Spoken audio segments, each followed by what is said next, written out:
Eu quero convidar você, por gentileza, a abrir sua Bíblia. Na primeira carta de Paulo aos Coríntios, nós vamos começar a leitura no capítulo 1, e nós vamos ver juntos aí o versículo 17.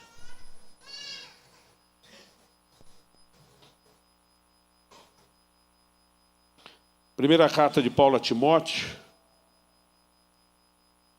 capítulo 1,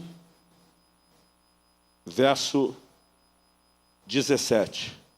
Esse texto vai ser tanto o nosso ponto de partida, como também o que eu vou denominar de uma espécie de trilho para a palavra que nós vamos repartir hoje. Eu vou ler na Nova Almeida atualizada, mas qualquer que for a sua versão, eu quero que você realmente possa, abrir aí comigo, acompanhar a leitura. E o texto sagrado diz assim: assim, ao Rei eterno, imortal, invisível, Deus único, honra e glória para todo sempre. Amém. Algo que eu tenho aprendido ser não apenas uma ferramenta de memorização, mas também algo poderoso, porque reconhecer e declarar a palavra de Deus sempre é algo que tem um poder espiritual. Tem sido, muitas vezes, ler e declarar em voz alta a palavra de Deus. Então, não só para efeito didático, a fim de que você lembre, eu gostaria que você pudesse repetir esse texto comigo em voz alta. Pode ser?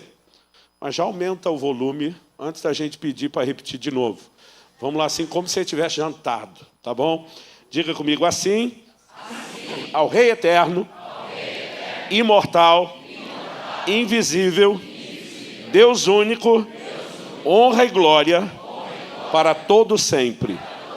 Amém. Bom, nessa frase de exaltação a Deus, o apóstolo Paulo, pelo Espírito Santo, ele menciona aqui alguns adjetivos. Ele não só se refere a Deus chamando de Rei eterno, de imortal, de Deus único, mas ele também usa a expressão invisível. E é justamente sobre essa característica, na verdade eu diria mais do que um adjetivo, é uma característica de si mesmo revelada pelo próprio Deus nas Escrituras. Invisível, é nela que eu quero me concentrar. Essa palavra traduzida invisível, no original grego auratos, ela significa despercebido, que não pode ser visto, ou, como foi traduzido na maioria das versões bíblicas, nas diferentes línguas, invisível. Essa expressão, ela tem chamado a minha atenção já ao longo de anos. Mas acredito que foi há um tempo atrás, eu estava num período de jejum prolongado e havia me dedicado a ler a Escritura toda durante aquele período. Então eu tinha uma carga de leitura bíblica bastante intensa todos os dias. E eu me lembro que eu estava pregando no México, acredito que isso foi agosto, julho, final de julho talvez, de 2023. E eu lembro que uma das coisas que eu mantenho como algo muito importante, período de jejuns prolongados, não quero falar sobre isso agora, mas é atividade física, exercício. E eu pedi ao pastor, falei, pastor, o senhor consegue uma academia, um lugar onde eu possa me exercitar, treinar? E o pastor garantiu, falou, olha, está tudo certo, horário tal, alguém te pega, te leva. E lá fui eu, com o meu celular e o fone de ouvido. Eu gosto de aproveitar e botar o louvorzão, em vez de ficar ouvindo música da academia. E quando fui fazer meu cardio, escolhi um elíptico, eu senti um impulso do Espírito Santo. Leia a Bíblia. Eu pensei, meu Deus, eu estou num elíptico, eu tenho que ficar mexendo a mão junto com o pé para ficar rolando a leitura bíblica no celular. Como é que eu vou fazer isso? Ao mesmo tempo, aquele desafio de ter um longo período de leitura por dia, eu pensei, eu posso ganhar uma horinha aqui. E lá comecei eu, todo desajeitado, movimentando os braços, rolando a tela. Enquanto estava lendo, eu passo num texto que nós vamos ler daqui a pouco, de Deuteronômio 4, que fala justamente sobre o fato de Deus nunca ter se revelado com nenhuma forma visível. E nessa hora eu ouço o Espírito Santo falar comigo a expressão Deus invisível. E essa frase que eu quero tomar como tema da minha mensagem. Quando eu ouvi a expressão Deus invisível, apesar de estar lendo lá em Deuteronômio, imediatamente minha cabeça lembrou de 1 Timóteo, capítulo 1, verso 17. Essa é a característica apresentada na Escritura de forma recorrente. Em João, no capítulo 1, verso 18, a Bíblia diz: ninguém jamais viu a Deus. O Deus unigênito que está junto do Pai é quem o revelou. Em João 5,37, o próprio Jesus afirma: o Pai que me enviou, esse mesmo é quem tem dado testemunho de mim. Vocês nunca ouviram a voz dele, nem viram a sua forma. Colossenses 1,15, referindo-se a Jesus, diz: ele é a imagem do Deus invisível.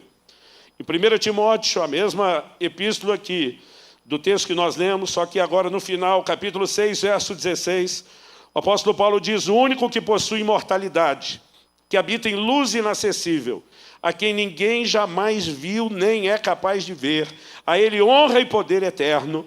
Amém. E por fim, em 1 João 4,12, o apóstolo João afirma: nunca ninguém viu a Deus.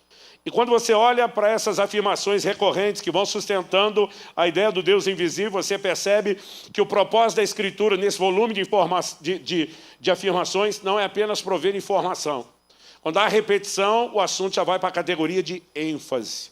E de alguma forma, naquela hora, eu percebi Deus me incomodando e me chamando a atenção para um assunto que já havia me feito meditar, ponderar, estudar bastante. Alguns anos antes, eu comecei a questionar por que Deus se apresenta na Escritura, insistindo em dizer que Ele é o Deus invisível e que nunca quis mostrar nenhuma forma.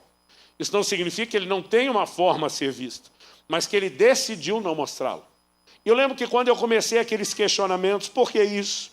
Lendo a Escritura, eu gosto muito de ler a Bíblia procurando padrões que se repetem. E à medida que eu estava ali, eu percebi que alguns dos motivos que merecem ser destacados, eu vou abordar aqui, que o primeiro deles, a primeira razão que se encaixa na harmonia, nessa lógica, nesse motivo, é o que eu vou chamar de a questão da fé. Abacuque 2,4 diz que o justo viverá da fé. Ou seja, nós não apenas nos convertemos por fé, não somos apenas salvos pela graça mediante a fé, mas o justo vive da fé. Todo relacionamento com Deus é baseado em fé. E a pergunta é: o que é fé? A resposta bíblica, em Hebreus 11:1, é que a fé é não apenas a certeza das coisas que se esperam, mas a convicção das coisas que não se veem. Então, se a fé é a convicção do invisível, a ponto de Paulo, em 2 Coríntios 5,7, dizer que andamos por fé e não pelo que vemos, não por vista, é muito natural imaginar que Deus tenha decidido não deixar nada visível para mim e para você exercermos fé. Isso por si já seria um bom motivo. Mas estudando as Escrituras, eu comecei a pensar no texto que Deus usou para me chamar a atenção lá naquela cidade de Querétaro, no México, há um ano e meio atrás, que é a questão da idolatria, ou do risco potencial do homem buscar para si sempre um contato com alguma coisa perceptível aos sentidos. Em Deuteronômio, no capítulo 4, eu quero ler primeiro o verso 12, na sequência eu vou ler do 15 ao 18, e caso você esteja acompanhando aí depois do 23 ao 24. O texto diz: então o Senhor falou a vocês no meio do fogo. Deixa eu fazer uma pausa aqui. A palavra Deuteronômio significa segunda lei ou repetição da lei. Nesse quinto livro do Pentateuco, dos primeiros 5 livros da Bíblia, cuja autoria é atribuída a Moisés, nós temos não apenas uma repetição dos principais mandamentos dados antes, mas uma espécie de highlight, melhores e piores momentos daquela geração que sai do Egito rumo à terra prometida. Aqui Moisés está no limiar da terra, tendo uma conversa com eles e recapitulando algumas das situações que eles viveram e de coisas que Deus falou. Nesse momento ele diz assim, ele está fazendo uma alusão a Êxodo 19, quando o povo, depois de sair do Egito, vai parar diante do Sinai, onde a glória, a Shekinah, a nuvem escura da glória de Deus se manifesta. A Bíblia diz que houve relâmpagos, vozes, trovões, terremotos. Deus fala de forma audível. Foi um dos espetáculos mais assustadores que a nação de Israel experimentou. E Moisés, recapitulando isso, diz: então o Senhor falou a vocês do meio do fogo, e vocês ouviram o som das palavras dele. Vocês ouviram a voz, mas não viram aparência nenhuma, só escutaram a voz. ênfase é isso. Não viram aparência nenhuma, só escutaram a voz. Verso 15. Tenham cuidado, guardem bem a sua alma, porque vocês não viram aparência nenhuma no dia em que o Senhor, o Deus de vocês, lhes falou em Horebe, no meio do fogo. Portanto, tenham cuidado para não se corromperem, fazerem para si alguma imagem esculpida na forma de ídolo, semelhança de homem ou de mulher, semelhança de algum animal que há na terra, semelhança de alguma ave que voa pelos céus, semelhança de algum animal que rasteja sobre a terra, semelhança de algum peixe que há nas águas debaixo da terra. Verso 23 e 24. Tenham cuidado de não se esquecer da aliança que o Senhor, seu Deus, fez com vocês. A expressão aliança, era não apenas uma referência ao pacto, ao compromisso com Deus, mas sempre uma maneira de resumir a lei de Deus, em especial o decálogo, os 10 mandamentos. Nessa aliança, nos 10 mandamentos, Deus havia deixado claro, não farás para ti imagem de escultura. Antes ele diz, não terás outros deuses diante de mim, não farás para ti imagem de escultura, não te encurvarás perante elas, nem as adorarás. E aqui Deus diz, tenham cuidado de não esquecer a aliança que o Senhor, seu Deus, fez com vocês. Não façam para si nenhuma imagem esculpida, semelhança de alguma coisa que o Senhor, o Deus de vocês, proibiu. Porque o Senhor, o Deus de vocês, é fogo consumidor, é Deus zeloso. Então, o segundo motivo, esse risco, essa possibilidade de que as pessoas, enxergando alguma coisa, havendo alguma revelação visível de Deus, tentassem reproduzir isso na forma de imagens. E Deus diz, eu não quis mostrar aparência nenhuma, só permiti que vocês ouvissem a voz. O terceiro e último motivo, pelo qual Deus decidiu manter-se invisível aos nossos olhos, eu o denominaria de a questão da limitação humana. Se o primeiro é fé, se o segundo era o risco potencial de idolatria, o terceiro motivo é a questão da limitação humana, ou seja, a nossa impossibilidade, incapacidade de suportar a revelação de Deus. Quando eu li os primeiros textos falando de Deus como invisível, nós vimos que Paulo diz que Deus habita em luz inacessível. Inacessível para quem? Não é para ele já está lá. Inacessível para nós. E aí ele diz a quem ninguém jamais viu, nem é capaz de ver. Ou seja, não vimos apenas porque ele não quis que víssemos, mas porque nós não poderíamos suportar uma plena revelação. A grande verdade é que se Deus simplesmente descortinasse e manifestasse a sua glória, eu e você seríamos desintegrados na presença dele. No Antigo Testamento nós vemos um momento específico onde Moisés, homem de Deus, que já tinha tido algumas experiências com Deus, ele faz um pedido ousado, ou como diria meus amigos nordestinos, abusado. Ele diz assim, eu vou ler Êxodo 33, de 20 a 23. Ele diz para Deus, quer ver a face do Senhor, me mostra a sua glória. E aí a resposta divina foi, você não poderá ver minha face, porque ninguém verá minha face e viverá. Disse mais o Senhor, eis aqui um lugar perto de mim, onde você ficará sobre a rocha. Quando a minha glória passar, eu porei você numa fenda da rocha e o cobrirei com a mão, até que eu tenha passado. Depois, quando eu tirar a mão, você me verá pelas costas, mas a minha face ninguém verá. Então, quando Moisés insiste, Deus diz, não vai rolar, filho. Você não poderia suportar, homem algum poderia ver meu rosto e permanecer vivo. Nós não temos condições, não temos estrutura nessa carne mortal corrompida que suporte isso. Não significa que um dia isso não se tornará um fato. O apóstolo Paulo escreve aos Coríntios e diz, agora conhecemos em parte. Então, esse então é quando vier o que é perfeito, conheceremos plenamente, como também somos conhecidos. Um dia esse corpo mortal, corruptível, há de ser plenamente transformado e glorificado. E nós teremos condições de estar diante do Senhor, ver a sua face e suportar a sua glória sem sermos desintegrados. Agora, eu espero com alegria esse dia.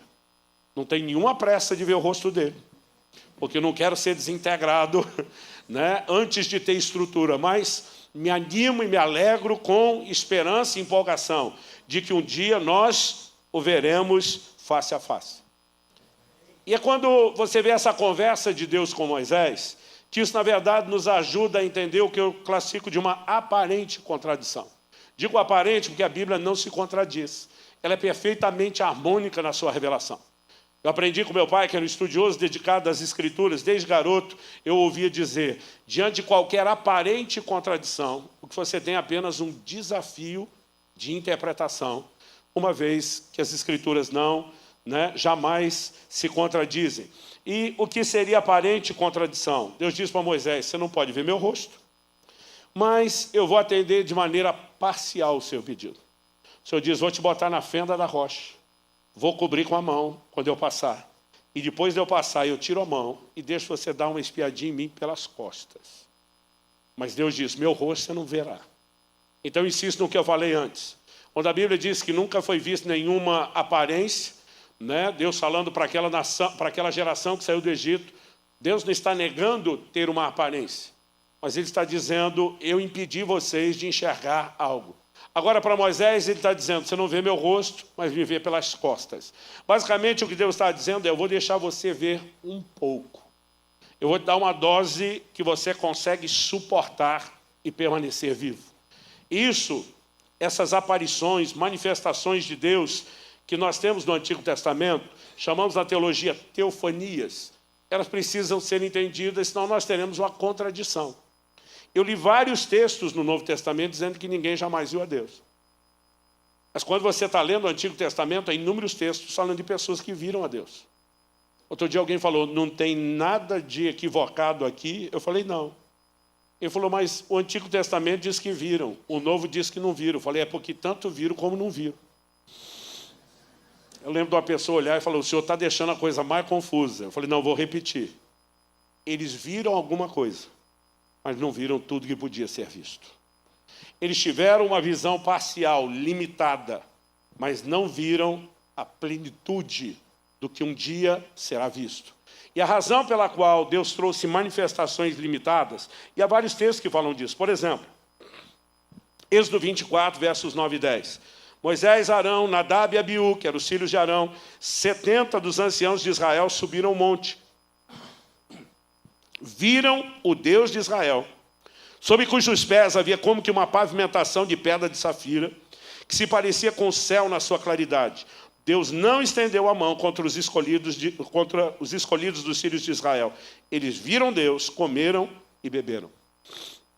Se você lembra da história de Gideão no livro de Juízes, você percebe quando o anjo do Senhor se manifestou, e ele percebe que era o anjo do Senhor. Sempre que essa expressão, o anjo, artigo definido, né, aparece no Antigo Testamento, nós não estamos falando de um anjo, um qualquer artigo indefinido. O anjo é sempre uma referência a uma manifestação do próprio Deus. Você percebe nos textos que o nome do Senhor está relacionado com ele, né, que feitos, atributos e ações que pertencem só a Deus estão ali, e quase sempre a reação era a mesma. A Bíblia diz que Gideão diz, eu vou morrer. Mas quando ele percebe que não morreu, ele levanta o altar e ele chama de Jeová Shalom, o Senhor é paz. Tipo, Deus não queria me matar. Você percebe que os pais de Sansão, que tem uma aparição do anjo do Senhor falando a respeito da vinda do filho e de qual seria o seu propósito, Manoel, pai de Sansão, diz, nós vamos morrer. A esposa disse, se Deus quisesse nos matar, não teria aceito a oferta que nós oferecemos. E eles não morreram.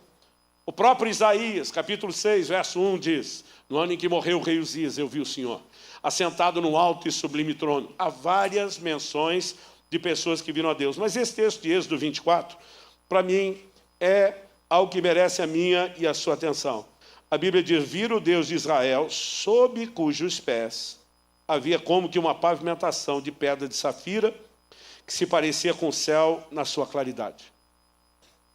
A maior ênfase do que eles viram era sob os seus pés. É quase como se Deus dissesse, vou deixar vocês verem a base do meu trono, os meus pés e onde estão pisando.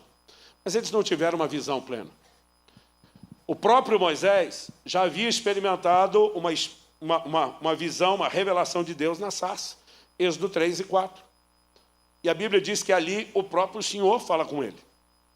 Mas ainda assim, depois dessa experiência, depois da de Êxodo 24, quando chega no 33, ele está dizendo, me mostre sua face. Porque ele está dizendo, de tudo que eu vi até agora, não posso dizer que eu realmente vi. E o que Deus está respondendo é, você vai ver um pouco mais, mas vai continuar não tendo visto. E Deus dá os seus motivos. Então, é importante que a gente some essas características e consiga compreender razões pelas quais Deus decidiu se conservar o Deus invisível. Mas é a respeito de uma delas, eu não aumentaria o motivo, mas talvez eu traria um desdobramento que eu quero falar. Porque Deus chamou minha atenção para estudo quando eu estava lendo Deuteronômio 4. Quando Moisés, recapitulando o que houve em Êxodo 19, diz: Deus não apareceu com nenhuma forma para que vocês não tentassem imitar a forma, reproduzindo-a como um ídolo. Basicamente, o problema primário da idolatria que Deus comentou, né, e abordou antes de proibir adorar outros deuses, a primeira coisa que Deus falou é: eu não quero que vocês façam imagem minha. A primeira restrição não era uma imagem de outro Deus, da concorrência, se é que podemos chamar isso quando falamos de falsos deuses. Mas Deus está dizendo: eu não quero que vocês façam imagem nem minha. E por que é que Deus não queria uma imagem de si mesmo? E algo que eu e você precisamos entender está por trás dessa, compreensão. Porque, de alguma forma, nós percebemos que alguns dos tropeços de Israel, até mesmo envolvendo a questão de imagens e ídolos, não eram necessariamente trocar Deus, o Deus vivo e verdadeiro, por um outro Deus. Mas era tentar dar a forma de Deus numa figura, em alguma imagem, e isso deixou Deus indignado quando eles quebraram esse princípio. Êxodo 32, por exemplo. A Bíblia nos mostra o seguinte, eu vou ler do verso 1 ao 5. O povo viu que Moisés demorava para descer do monte. Então reuniu-se em volta de Arão e lhe disse: levante-se, faça para nós deuses que vão adiante de nós. Pois quanto a esse Moisés, o homem que nos tirou do Egito, não sabemos o que lhe aconteceu. Arão respondeu: tirem as argolas de ouro das orelhas de suas mulheres, de seus filhos e de suas filhas, tragam para mim. Então todo o povo tirou das orelhas as argolas e as trouxe a Arão. Este, recebendo-as das mãos deles, trabalhou o ouro com buril e fez dele um bezerro de metal fundido. Então disseram: são estes, ó Israel, seus deuses, que tiraram você da terra do Egito. Arão, vendo isso, edificou um altar diante do bezerro e fez a seguinte proclamação: amanhã haverá festa ao Senhor. Vamos fazer uma pausa aqui. Em Êxodo 19, quando Deus fala em voz audível com a nação de Israel, a reação deles é dizer a Moisés: ei, fale Deus com você e você conte para nós, porque nós estamos com medo de morrer. A partir daquele momento, Deus nunca mais falou em voz audível com a nação de Israel. Ele passa a falar com Moisés e Moisés repassa ao povo. Porque Deus não entrega nada para quem não valoriza. Toda a comunicação deles muda drasticamente quando eles dizem: nós não queremos ouvir Deus de forma direta. Que Ele fale com você e você nos conta. A partir daquele dia, eles dependem de Moisés ouvir a Deus para comunicar. Só que agora Moisés sobe ao monte e fica 40 dias. Não há nada que indique que Moisés sabia que iria passar 40 dias quando subiu. Moisés apenas diz: gente, vou gastar um tempinho com Deus ali e já volto. Passa uma semana nada, 2 semanas nada, 3, 4, 5. Quando está chegando ali pela 6ª semana, esse povo começa a ficar inquieto. Quase 1 mês e meio. O homem de Deus sumiu, não deu sinal de vida. Eles não tinham meio de comunicação. Não chegou uma mensagem no celular do Arão, com Moisés dizendo: cara, segura a onda aí, a glória está tensa aqui, vou gastar um tempo, mas daqui a pouco eu volto. Está todo mundo ansioso. Só que agora, o único contato que eles têm com Deus é através do Moisés, e o Moisés não volta mais, ou seja, o povo ficou tudo offline, desconectado. E eles agora vão para Arão e eles dizem: nós precisamos de um Deus. Porque quando perdemos o nosso contato, a nossa mediação, nós perdemos Deus, nós precisamos de um Deus. Então eles chegam e falam para Arão: faça para nós Deus que vão adiante de nós. Nós precisamos ser guiados, liderados. Só quando você lê essa palavra deuses, plural, da forma como está traduzido, primeira coisa que você pensa, inclusive quando vê o D minúsculo, que estão falando de qualquer outro Deus. Lá na frente eles vão repetir.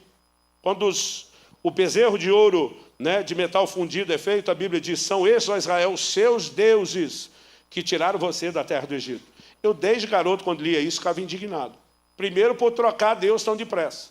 E depois por dar aos outros, a um ídolo, o crédito do que Deus fez, quando aquele ídolo não fez coisa nenhuma. Agora a pergunta a ser feita é: estavam tratando aquele bezerro como um outro Deus? Porque a palavra traduzida deuses aqui, no original hebraico, é a expressão Elohim. Elohim é a forma plural da expressão Deus.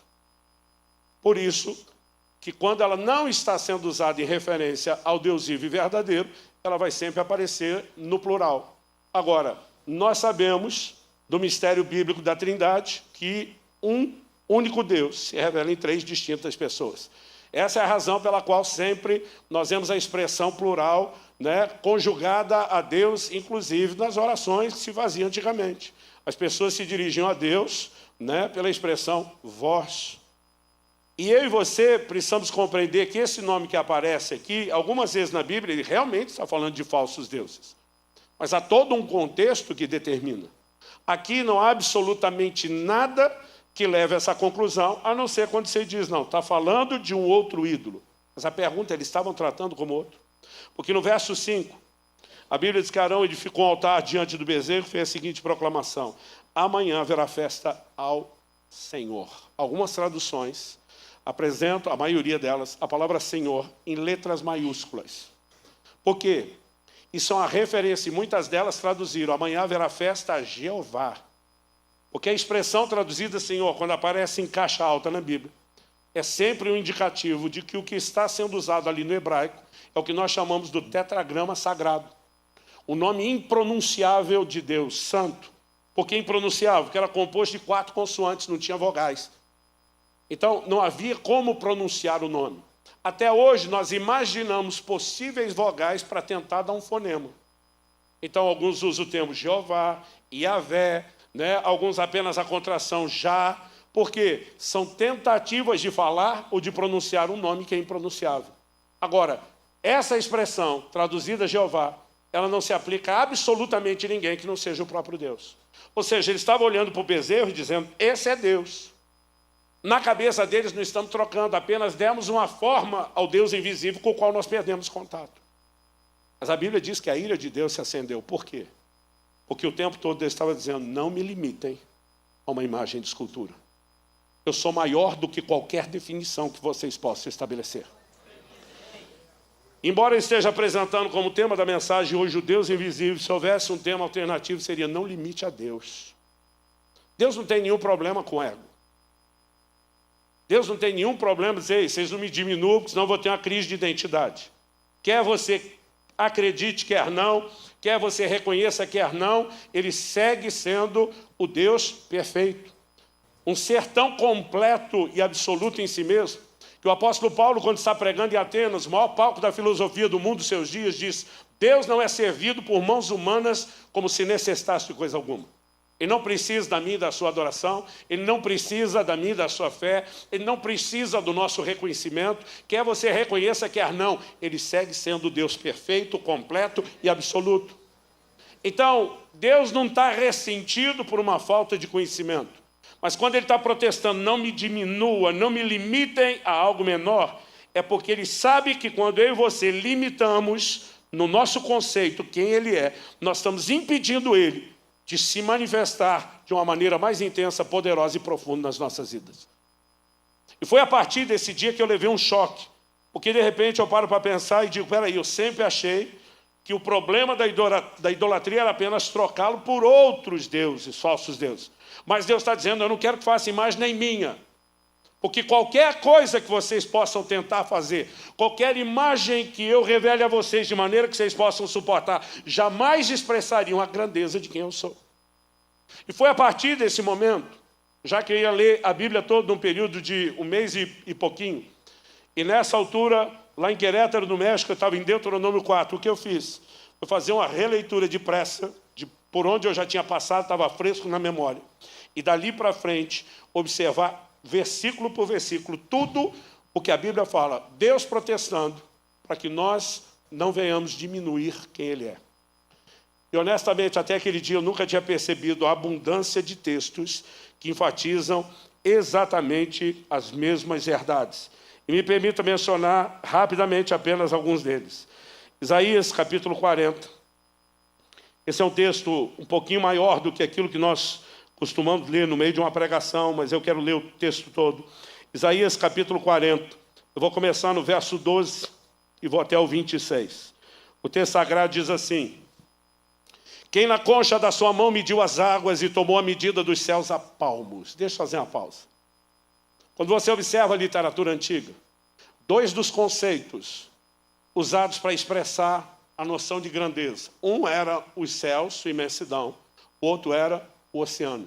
Deus pega as duas figuras de grandezas mais usadas e mencionadas pelo ser humano na literatura antiga. E ele pergunta, quem na concha da sua mão mediu as águas? O que vocês chamam de grandeza do oceano, mal enche a palma da minha mão. Quem tomou a medida dos céus a palmos? Deus está tirando as duas maiores figuras de grandeza no imaginário humano para nada. Ele pergunta, quem recolheu o pó da terra na terça parte de uma vasilha e pesou os montes e as colinas numa balança? Quem guiou o Espírito do Senhor, ou como seu conselheiro o ensinou? Com quem ele se aconselhou para que lhe desse compreensão? Quem lhe ensinou a vereda da justiça, ou quem lhe ensinou sabedoria, e quem lhe mostrou o caminho do entendimento? Eis que as nações são consideradas por ele como um pingo que cai de um balde, como um grão de pó na balança. Eis que ele carrega as ilhas como se fossem pó fino. Olha o verso 16. O Líbano, vamos fazer a pausa, e olhar para isso com a lente cultural e de entendimento da época. O Líbano estava para eles como a Amazônia está para nós. Era talvez um dos lugares de maior concentração de madeira e de animais. E aí Deus diz assim, o Líbano não seria suficiente por fogo. Tipo, imagine Deus falando hoje, floresta amazônica inteira, mal dá para a lenha de um sacrifício. E ele fala assim, e os animais de lá não bastaria para um holocausto. E diz, quem vocês acham que eu sou? O que vocês imaginam grande? É nada perto de mim ou para mim. Verso 17, ante dele todas as nações são como uma coisa que não é nada. Ele as considera menos do que nada, como um vácuo. Verso 18, com quem querem comparar Deus? Com que imagem vocês o podem confrontar? E aí Deus usa o profeta Isaías para esculhambar as imagens, a idolatria. Quanto à imagem, essa é moldada pelo artífice. Depois o ourives a reveste de ouro e forja a corrente de prata para ela. O pobre que não pode trazer tal oferta, escolhe madeira que não apodrece, procura um artífice perito para fazer uma imagem esculpida que não oscile. Será que vocês não sabem? Será que não ouviram? Será que isso não lhes foi anunciado desde o princípio? Vocês não entenderam isso desde a fundação do mundo? Vocês não atentaram para os fundamentos da terra? Ele é o que está sentado sobre a cúpula da terra, cujos moradores são como gafanhotos. É ele quem estende os céus como cortina e os desenrola como tenda para neles habitar. É ele quem reduz a nada os príncipes e torna em nulidade os juízes da terra. Mal foram plantados e semeados, mal se arraigou na terra o seu tronco, já secam quando o sopro passa por eles e uma tempestade os leva como palha. Verso 25, com quem vocês vão me comparar? A quem eu seria igual, diz o santo. Levantem os olhos para o alto e vejam quem criou essas coisas. Aquele que faz sair o seu exército de estrelas, todas bem contadas, as quais ele chama pelo nome, por ser ele grande em força, diga comigo, grande em força, e forte em poder, diga forte em poder. Só mais uma vez, grande em força, e forte em poder. Então ele diz, nenhuma só vem a faltar. Eu comecei a perceber ao longo de todas as escrituras que Deus, de forma recorrente, começa a protestar o seu povo, não me diminuam. Ele não tem nenhum problema com autoimagem, mas evidentemente ele sabe que se nós o diminuímos, a revelação e as manifestações e intervenções dele na nossa vida serão igualmente diminuídas. Deus jamais se sentiria inferior se não reconhecesse sua grandeza. Mas se nós limitamos sua imagem, não podemos desfrutar dele plenamente. É por isso que você vai ver declarações como Números 23, 19. Deus não é homem para que minta, nem filho do homem para que se arrependa. Ele diz, não me compare com um de vocês. Eu sou muito maior.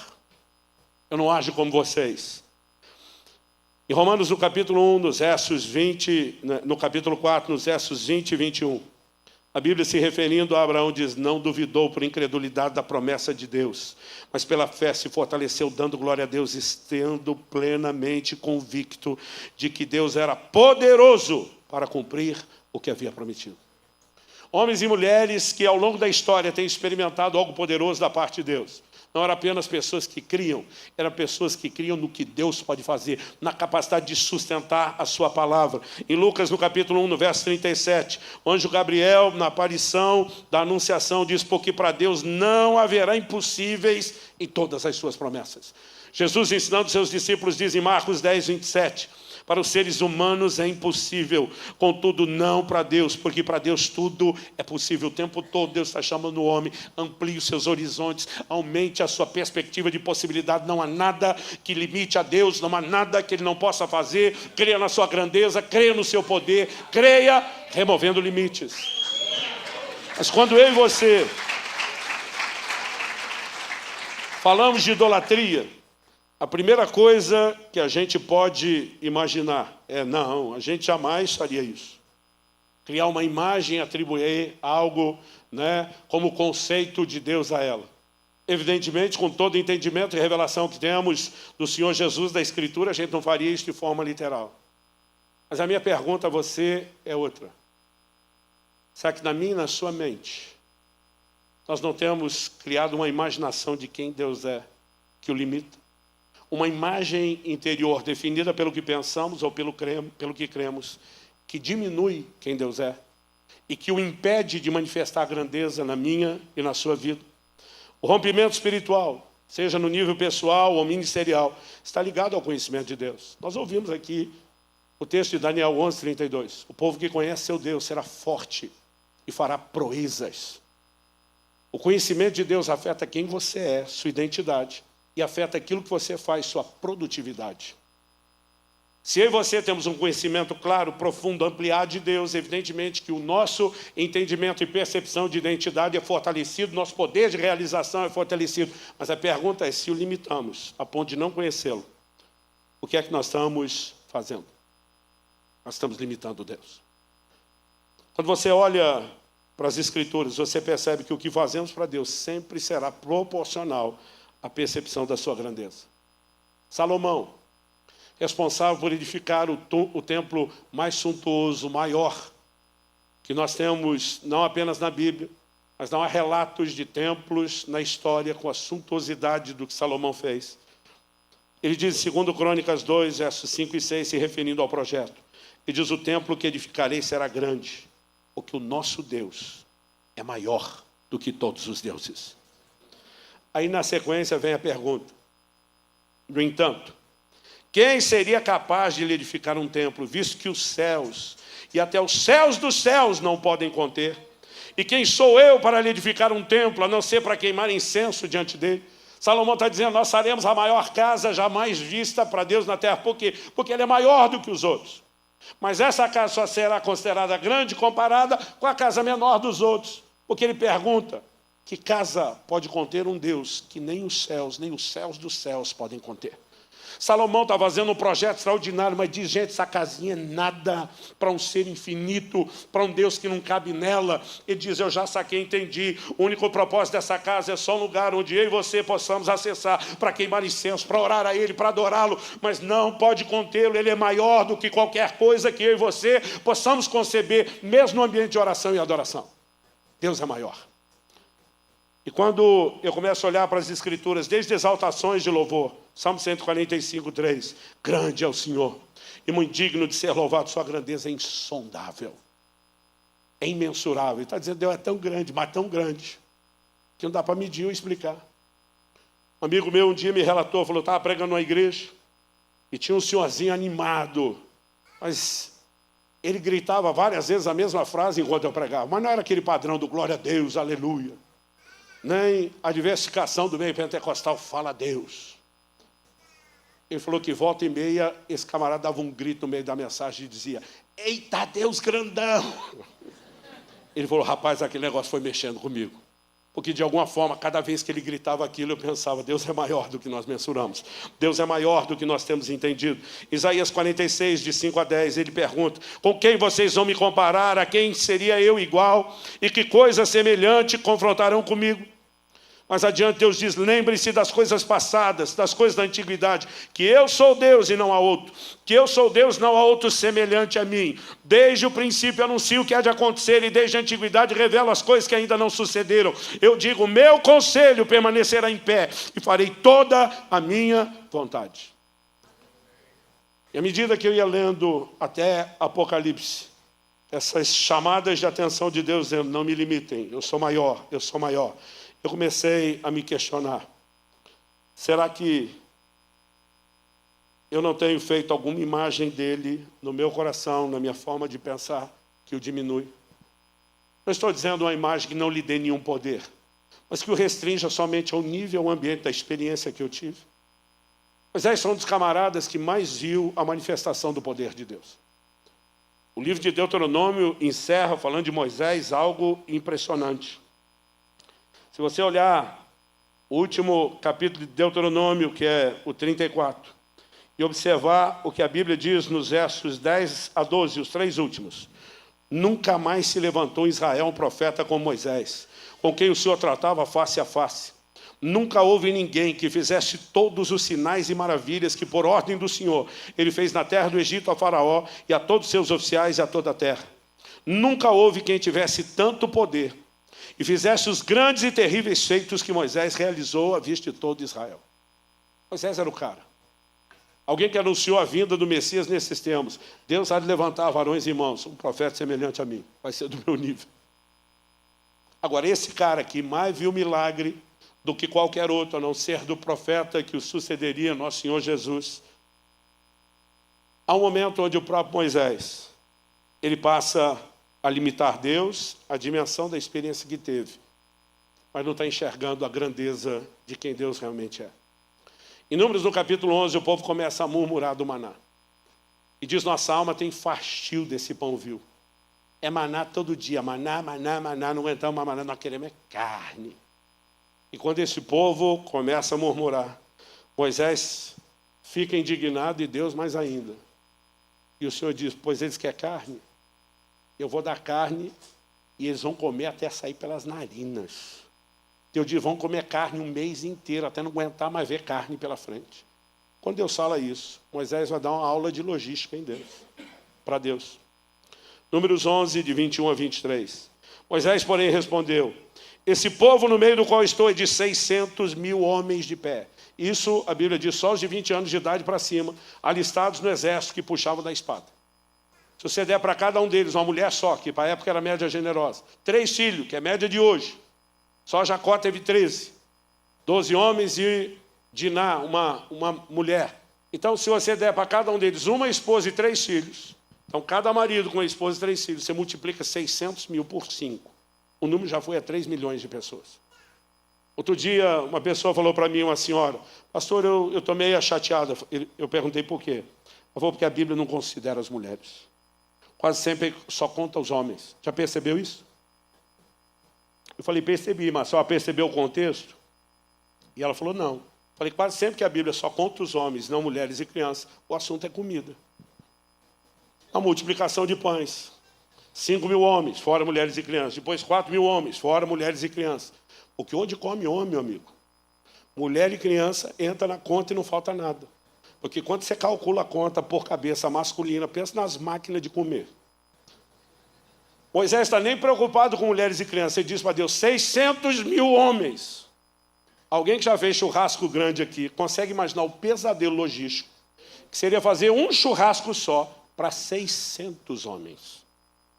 Agora, Deus está falando que vai dar de comer para 600 mil homens, multiplica por 1000, e não é uma refeição só. Um mês inteiro comendo carne até sair pelas narinas. Aí o Moisés vai dizer para Deus, o senhor não contou direito. Tu diz, eu lhes darei carne e eles comerão durante o mês inteiro. A pergunta é, quantos rebanhos de ovelha e de gado teríamos que matar para que tivesse o suficiente? Ou será que bastaria se ajuntássemos para ele todos os peixes do mar? Está dizendo para Deus, só pode passar a rede no mar todo, não tem carne que enche o bucho desses esfomeados. Dessa nuvem de gafanhotos que está aí. Agora, quando Moisés fala isso, qual a resposta de Deus? Porém, o Senhor respondeu a Moisés, será que a mão do Senhor se encurtou? Agora mesmo você verá se a minha palavra se cumprirá ou não. Deus está dizendo, Moisés, você pode ter sido o cara que mais viu milagre, mas presta atenção, eu não sou do tamanho da sua experiência, eu sou maior do que qualquer coisa que você já experimentou. E eu quero te dizer algo hoje, não importa quanta experiência extraordinária você teve com Deus ao longo da sua caminhada, quanto milagre você viu, há um grito dos céus indo ao meu e ao seu coração, e há um Deus dizendo, eu sou maior do que a sua experiência, eu sou maior do que aquilo que você já viu, e Deus está dizendo que eu e você precisamos entrar no lugar de uma compreensão maior da grandeza dele. Para a gente terminar, qual é a orientação prática? Cresça na revelação. Se você puder vir para 2 ou 3 vizinhos à sua volta, fala para eles, cresça na revelação de Deus. Não, mais empolgado, cresça na revelação de Deus. Em Oséias, no capítulo 6, no verso 3, a Bíblia diz, conheçamos e prossigamos em conhecer ao Senhor. Ou seja, já conheceu algo até agora, aleluia, mas não pare de prosseguir, não pare de avançar. Siga conhecendo. Muitos estão bem aquilo do que deveria nesse quesito. o conhecimento de Deus. Em 1 Coríntios 15, 34, Paulo diz: voltem à sobriedade como convém, não pequem, porque alguns ainda não têm conhecimento de Deus. Digo isso para vergonha de vocês.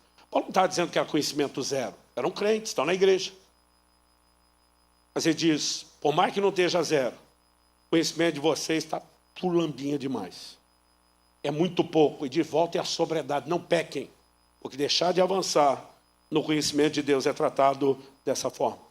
Pastor, como podemos crescer no conhecimento de Deus? Em primeiro lugar, nós precisamos voltar à palavra de Deus. Me incomoda ver a nova geração de crentes. Eu falo nova geração porque da geração dos meus pais para a minha, a gente percebia mudança. Da minha para a próxima, a gente já começa a perceber mudança. E você tem gente que está lá com anos servindo a Deus, nunca leu a Bíblia toda. Ou gente que acha que leu uma vez está bom. E nós precisamos entender o poder que está por trás disso. Se Deus decidiu permanecer invisível aos nossos olhos, como é que nós podemos conhecê-lo? Em João 5,39, Jesus diz: examinais as Escrituras, porque julgais ter nelas a vida eterna. Jesus diz: são elas que testificam a respeito de mim. Ele está dizendo: você quer saber quem é o Deus que não apareceu para você de nenhuma forma? Ele se revela por meio da sua palavra. Seus atributos, seu caráter, sua grandeza, seus propósitos, suas promessas, todos estão revelados na palavra. Será que não temos criado alguma caricatura de Deus no nosso coração, em vez de enxergar o retrato da revelação dele na sua palavra? A Bíblia diz que a boca fala do que está cheio o coração. Eu fico prestando atenção na conversa de muito crente.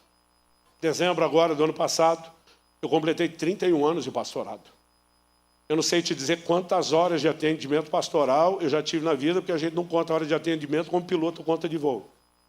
Mas posso te dizer que são milhares. Eu já vi muita água passar debaixo da ponte. E como Jesus disse que a boca fala do que está cheio o coração, é só você prestar atenção no que as pessoas falam. Elas transbordam muita coisa. Quando meus filhos ainda eram bem pequenos, eu lembro de um dia, que um deles chega da escola, vai falar de algo que aconteceu, já ia começar a dar o sermão, minha esposa me olhou, fez um sinal tempo. Ela me chamou de lado e falou: meu amor, você já sabe. Se você começar o sermão, agora você não vai ouvir mais nada. Ela usou o ditado antigo, que evidentemente não estava falando de forma literal. Dá corda para eles se enforcarem. Vai fazendo pergunta, deixa falar. Quanto mais fala, mais se entrega. Eu voltei, fiz cara de paisagem, falei: é mesmo? Aconteceu isso? O que mais você pode me falar? E às vezes eles olhavam com a cara de não estar bravo, ia falando.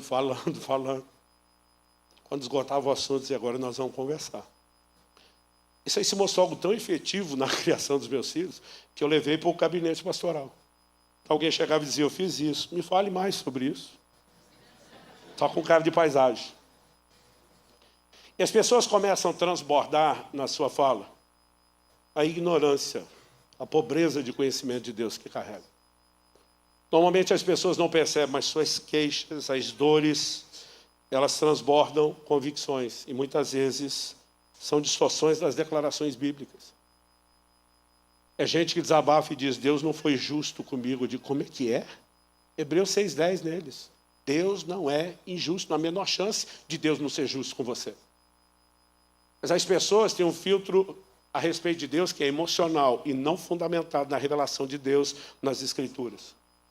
Não, pastor, é que Deus não me protegeu. Como é que é? Romanos 8,31 neles. Se Deus é por nós, quem será contra nós? Outro dia, uma pessoa falou para mim: não, é porque Deus prometeu e não cumpriu. Eu falei: como é que é?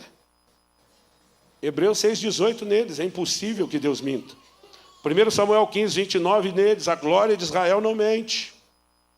Tito 1, 2 e 3 neles. O Deus que não pode mentir, prometeu antes dos tempos eternos e no momento oportuno, na hora dele, não na sua, manifestou a sua palavra mediante a pregação que me foi confiada por ordem de Deus, nosso Salvador. Outro dia, alguém falou para mim: não, a sensação que eu tenho é que Deus não se importa. Como é que é? Romanos 8,32 neles. Se Deus não poupou nem mesmo a seu próprio Filho, antes o entregou por amor de nós, como não nos dará juntamente com ele todas as coisas? Se Deus entregou Jesus, que é o que tinha de melhor, faz qualquer loucura por você, crente. Aí outro dia um falou: não, pastor, eu não sinto que Deus foi fiel. Eu digo, como é que é? Deuteronômio 7:9 neles, portanto, sabe que o Senhor, seu Deus, é Deus. Ele é o Deus fiel, que guarda a sua aliança e misericórdia até 1000 gerações aos que o amam e cumprem os seus mandamentos. Não há a menor chance de Deus não ser fiel. O dia um falou, pois é, pastor, a Bíblia não fala que a gente pode perder o primeiro amor, que o amor pode falhar. Falou sim. Ele falou, eu sei que Deus me ama, mas eu acho que o amor dele também anda falhando. Eu digo, como é que é? Romanos 8:38 e 39 neles, porque estou bem certo de que nem a morte, nem a vida, nem os anjos, nem principados, nem as coisas do presente, nem do porvir, nem os poderes, nem altura, nem profundidade, nem qualquer outra criatura poderá nos separar do amor de Deus que está em Cristo Jesus, nosso Senhor. Nós precisamos voltar à palavra de Deus e entrar num lugar de profunda convicção. Pessoas são rejeitadas por outras, tendem a transferir e jogar isso para Deus. Mas quem tem a revelação de quem Deus é, não faz essa bagunça. Salmo 27:10, o salmista diz, ainda que meu pai e minha mãe, os últimos a desistirem de nós, ainda que meu pai e minha mãe me desamparem, o Senhor me acolherá. A revelação que eu tenho dele é a compreensão que eu recebi dele, não é uma leitura que eu vou fazer de circunstâncias ou de emoções. Nós precisamos entrar num lugar de conhecimento de Deus. Quem está entendendo? Mas além de nos enchermos da palavra, a ponto de entrar numa revelação clara que defina a nossa fé. De onde vem a fé, meu querido? A fé vem de ouvir a palavra de Cristo. Romanos 10:17. Como teremos fé a respeito de Deus e no relacionamento com Ele sem esse fundamento bíblico?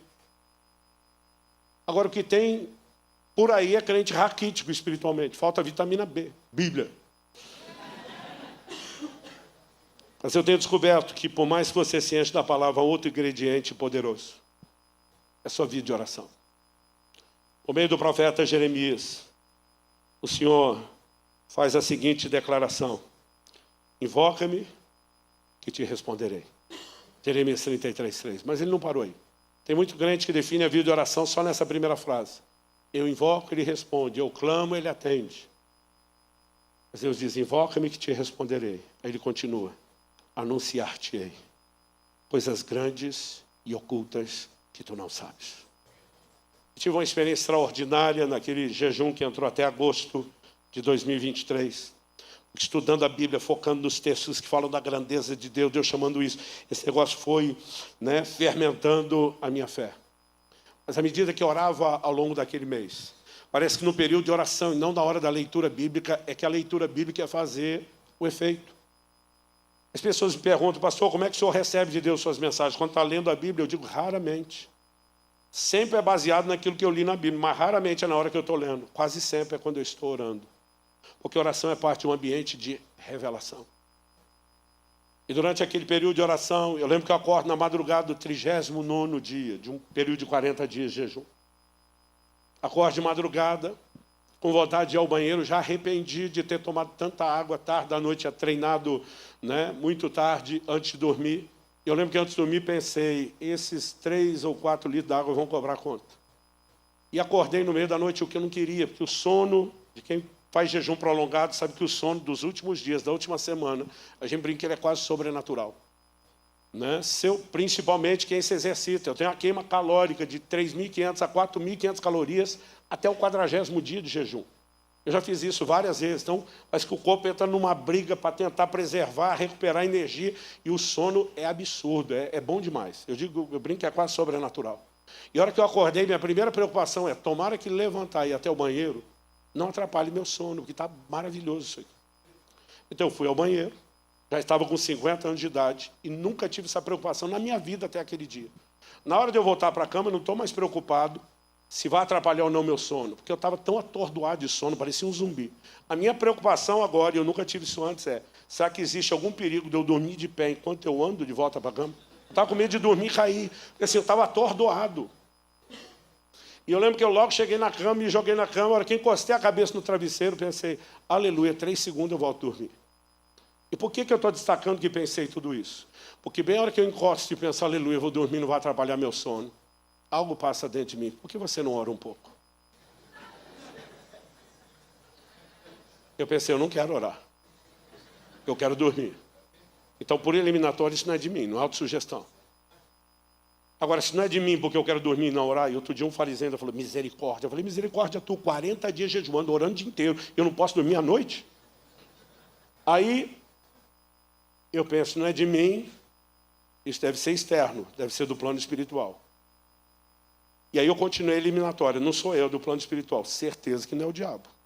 Ele não é besta de me chamar para orar, não ia dar esse tiro no pé.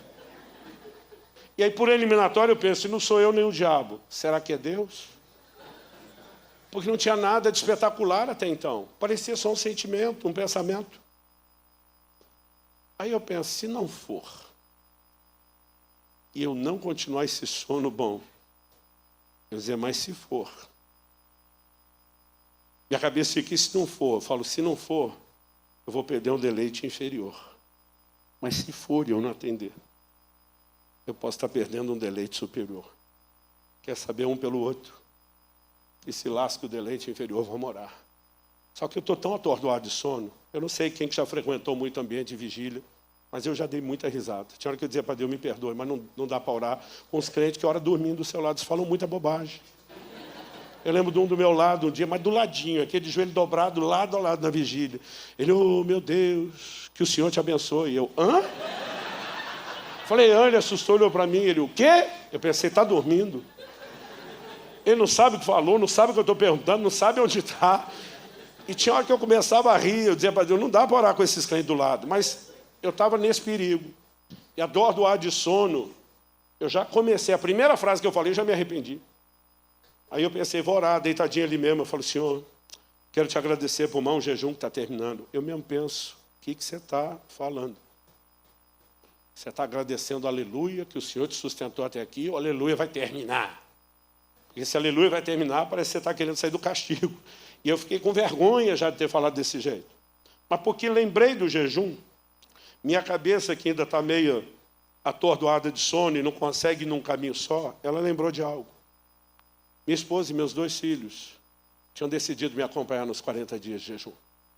Eu fico pensando, Deus, você já não tem muito doido por aí para fazer esses jejuns de 40 dias. Mas uma família inteira.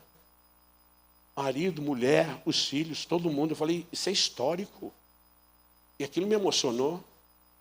Eu falei, mas não é nem só minha mulher e meus filhos, uns 20 dos meus pastores e líderes, que já sabem mais ou menos a época do ano que eu jejuo, estavam me acompanhando. E eu estou emocionado de pensar naquele tanto de gente. Eu falo para Deus, eu nem chamei ninguém. Dessa vez eu ouvi a voz de Deus. Não parecia aquela autossugestão, por que você não ora um pouco? Agora a voz foi nítida, clara e contundente. Quem chamou fui eu. E quando essa voz falou, foi como se alguém apertasse um botão que ativa o modo glória. A glória de Deus encheu aquele quarto de uma forma que eu nunca experimentei na minha vida.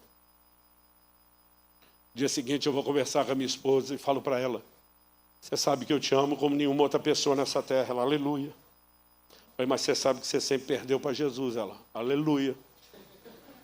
Eu falei, mas mulher, onde tu perdeu, feio. Você sumiu no horizonte, ficou longe que eu mal conseguia te enxergar. Ela começou a rir, ela falou, o que aconteceu?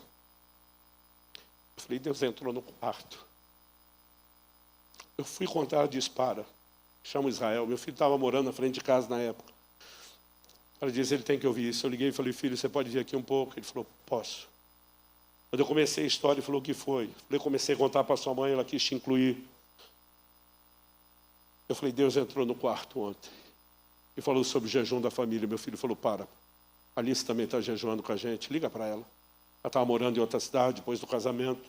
Eu liguei e falei, filha, estou tentando contar algo para o seu pai, para sua mãe e para o seu irmão. E eles fizeram questão que você fosse incluído. Eu falei, o que aconteceu? Eu falei, Deus entrou no quarto ontem. Ela, pai do céu, você viu Deus? Eu falei, graças a Deus que não. Ela, como graças a Deus que não? Eu falei, filha, não há uma maneira de explicar como algo tão maravilhoso pode ser tão assombroso, tão assustador.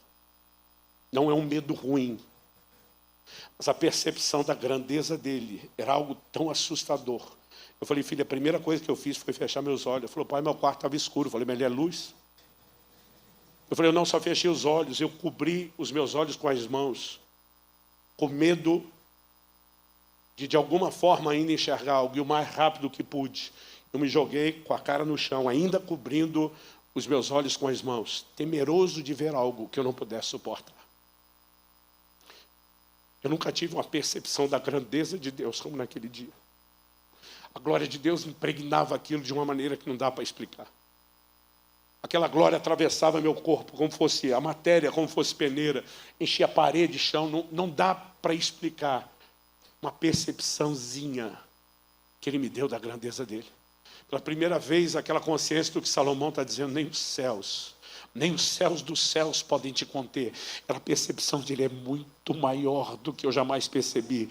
Ele é muito mais glorioso, santo, majestoso do que eu jamais percebi. E só essa faísca de uma percepção maior mudou completamente a minha vida e o meu relacionamento com Deus. E de repente eu comecei a entender, nós precisamos entrar num lugar mais profundo. Não importa o quanto você já conheceu, não importa o quanto você já experimentou, tem mais. E é um grito dos céus dizendo, não limite a Deus, não me limitem. Eu sou maior do que você já entendeu, eu sou maior do que você já experimentou. E a menos que você trabalhe no crescimento dessa progressão do entendimento de quem Ele é, você vai limitar drasticamente a ação de Deus na sua vida. Eu louvo a Deus por toda a história de manifestações do céu. Mas decididamente, eu não quero estacionar onde eu cheguei. Eu tomei a decisão, eu quero mais dele. E se ele seguirá sendo invisível até o dia em que eu possa suportar vê-lo com os olhos, eu quero seguir pelo único caminho que ele estabeleceu para conhecê-lo, por meio da sua palavra, por meio de uma vida de oração que vai ampliar nossos horizontes de revelação e vai nos colocar no lugar mais profundo em Deus. Davi não foi chamado de homem segundo o coração de Deus porque fosse perfeito. A Bíblia faz questão de registrar que não era. Apenas em alguém que era fascinado por Deus.